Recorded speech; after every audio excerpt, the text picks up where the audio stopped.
La obra que voy a contar es, se titula Los animales en horas de lucha, es de Manuel González Prada.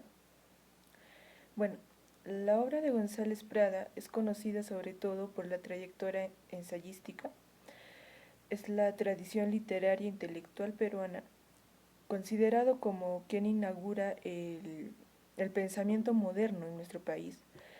Estamos hablando a finales del siglo XIX. Bueno, su figura aparece a nivel público cuando él ya había pasado de repente, bueno, cuando tenía alrededor de 45 a 50 años, promedio de la edad un poco tardía, para empezar y ser reconocido en el ámbito literario e intelectual. Pero de todos modos, a tiempo como para señalar desde su perspectiva los diferentes problemas, los vicios, los diferentes aspectos que en vez de hacer crecer a la sociedad peruana, más bien la hacía retroceder y perjudicar. En la historia peruana, el acontecimiento que sacude las bases a la sociedad fue la guerra con Chile.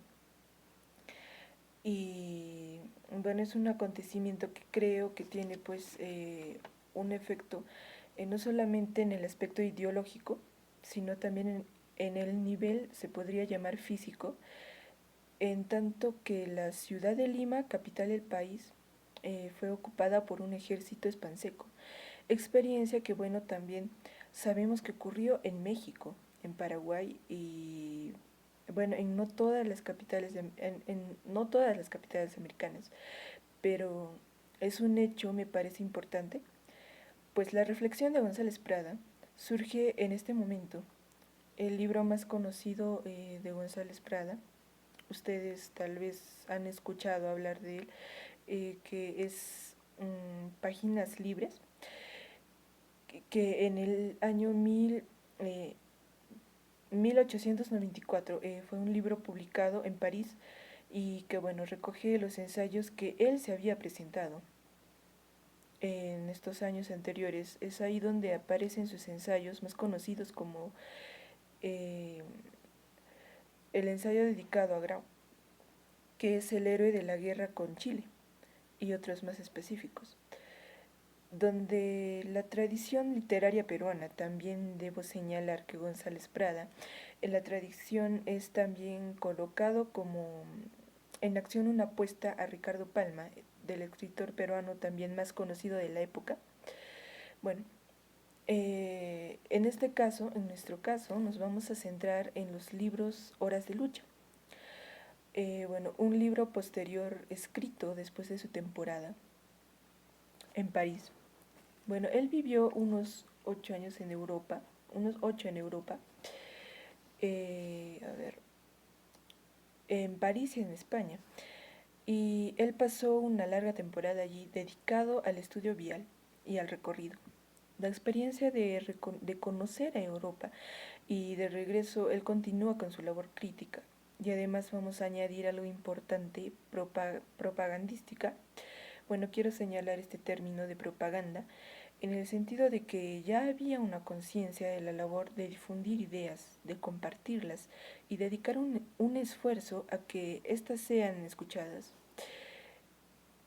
Bueno, y en ese caso colocamos a González Prada como una persona muy consistente de lo que debe él, podríamos llamarlo así, del compromiso del intelectual, un aspecto que va a, bueno, significa realmente diferente a posturas más bien que preferirían dedicarse a solo trabajar su obra, bueno, y pertenecer a un cenáculo específico. Bueno, entonces cuando digo propaganda, no quiero resaltar este aspecto del cual no solamente él, sino muchos otros políticos sabían que era importante enfatizar.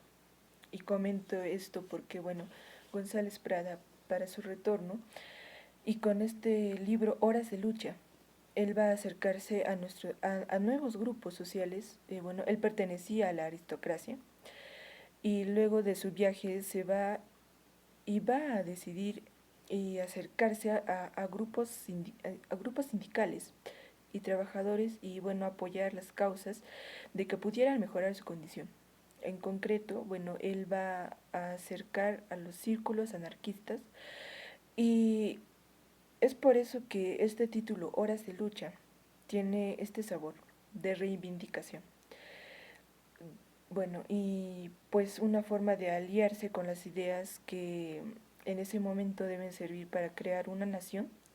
Bueno, uno de los aspectos que siempre critica a González Prada en sus ensayos es, bueno, el conservadurismo, específicamente, bueno, a la obstinación de la sociedad limeña por mirar el pasado y tratar de de darle continuidad a ese pasado que siempre fue mejor, a esta idea romántica. Y es así que él está, bueno, en esta ambigüedad, de esta duplicidad, de una aparente rebeldía, de un aparente cambio, se convertirá o se revertirá cuando la persona regresa a su casa. Entonces, podría decir que el lobo vuelve a ser una oveja y bueno, en el momento en que regrese, los animales forman una comunidad que se presenta como ejemplo de sociedad. Y bueno, básicamente de la sociedad y que incluso de organización interna. Quiero decir que cuando González Prada habla de los animales, él habla de la República de la Naturaleza.